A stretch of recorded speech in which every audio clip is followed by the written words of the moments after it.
Welcome back to Market on Close. I'm Caroline Woods in for Oliver Rennick. Joining me now is Phil Strebel, Chief Market Strategist at Blue Line Futures, for his usual Friday hit. Happy Friday, Phil. Great to see you. Yeah, thanks for having me. Unfortunately, the markets are not happy to see me. I mean, it seems like we're falling out of bed right now.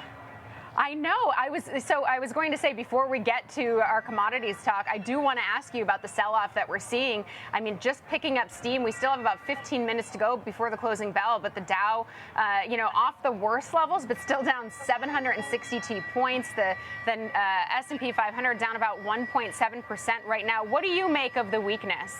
Yeah, it really feels like panic kind of across the board. These are dangerous days for traders, especially when a lot of traders out there have the buy the dip mentality, not only in commodities, but stock indices. And what they do is they come into the market, they add to positions, and then it continues to sell off on them. And then it becomes this problematic where they're just constantly trying to get chopped up in these markets. So it's the PMI services miss that we saw. The global growth and inflation are both decelerating today. So bond yields up, dollar up, down on growth, down on small cap. So just problematic across the board. It's just really a deflationary day here. Problematic, but again, perspective is key. And this is a market that has been kind of, we haven't seen huge runs higher, but has been really chopping along and sitting pretty close to all-time highs. So do we look at this as something very concerning, or do we look at this as maybe some healthy profit taking?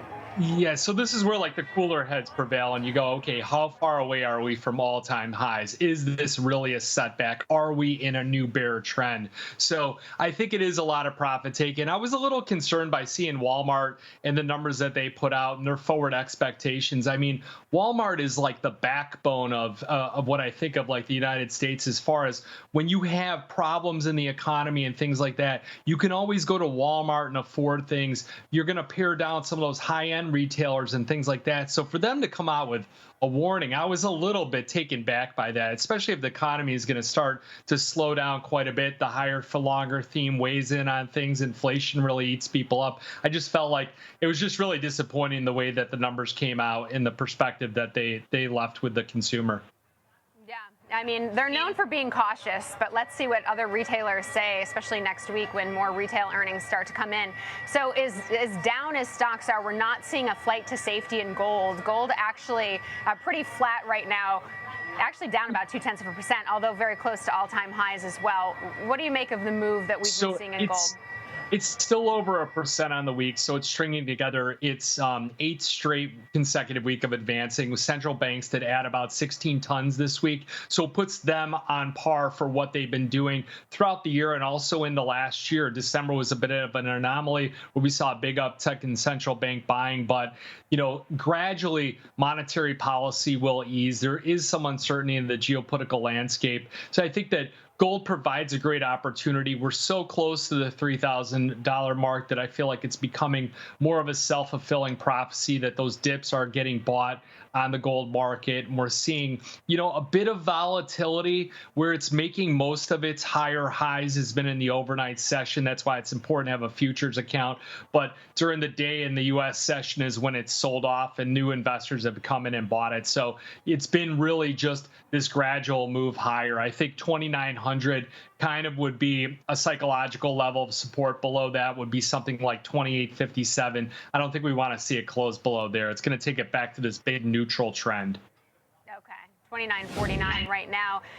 We missed last week, but we've been chatting the past few Fridays, and it seems like for crude oil, it's the same topic every time. What's going to break it out of the $70 range? And it's, basically 72.53 right now.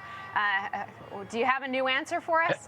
It's really tough. I mean, oil prices are going to close below $71, and then we're coming right back to this 70 support level, trapped between 72.50 and 70. Anytime we get any kind of bullish momentum on it, as far as, we have supply disruptions and things like that, President Trump is very adamant about getting oil prices down, and it seems like he'll cut a deal with any country out there to make way for new supplies coming into the market. It was talking about Kazakhstan's pipeline going down. It's talking about OPEC plus potentially curbing those production hikes out to April, and then you see some bullish momentum in the market, and here you go. Somebody else is going to step in and pull up the slack for it. So, it is what it is. I mean, I think that The only thing I could say is we're widening out as far as those ranges. So $2.50 about today was the volatility in the range, and we'll see what happens next week. If it breaks below 70, it closed below there, probably not going to want to be too bullish on that market at the moment because it's going to need to find a new trading range, and I think it'll be like 65 to 70 rather than this 70 75. Are you surprised, though, that all of those measures that the president is taking to try to push down oil prices, they're still stuck here? I mean, that's not really having an impact. It's still at 70. I mean, they have their own obligation and their own agenda to try and keep oil prices up. The economy, for what it's worth, has been very strong. People are still driving, they're consuming oil. We haven't refilled the SPR. We're not able to raise, 3 million barrels per day. These pipelines are not coming back online anytime soon. So there's a number of factors out there that are quite bullish on her. I saw an article saying that there's the potential for 85, even $100 oil, but I just think that he will do whatever it takes to jawbone that market down and beat it down. He came out and he said that they were going to take a hard stance on Iran. Oil prices go up, and then the next day he goes, well, maybe they're willing to negotiate something. Let's look at your nuclear facilities and stuff. I mean, he'll just say whatever to get the price down. All right. Well, I guess we'll continue to have this conversation then. Should note, though, that the energy sector, the best performing sector of the week and of the year so far in terms of S&P 500 sectors. All right, Phil Strebel, Chief Market Strategist, Blue Line Futures. Always enjoy chatting with you. Thanks so much.